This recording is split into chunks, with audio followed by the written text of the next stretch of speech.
আমরা ইসলামী ব্যাংকের যেটা আমি মনে করি যে সবচেয়ে বড় আমাদের অ্যাচিভমেন্ট হবে, ইসলামী ব্যাংক সবগুলো ব্যাংক যদি অ্যাড করি 11টা ব্যাংকের মধ্যে, ইসলামী ব্যাংক একদিকে, অন্য সবগুলো যোগফল করলে সমান হবে না অ্যাসেট সাইজের দিক থেকে।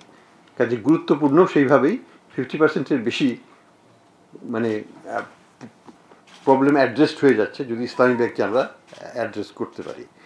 তো গুড নিউজটা হচ্ছে যে ইসলামী bank is virtually out of the words, কিন্তু তাদেরকে অবশ্যই বিনিয়োগ বাড়াতে হবে ইত্যাদি নতুন ইস্যু, মানে যেটাকে বলবো রিক্যাপিটালাইজেশন ইত্যাদির দিকে যেতেই হবে সামনের দিকে।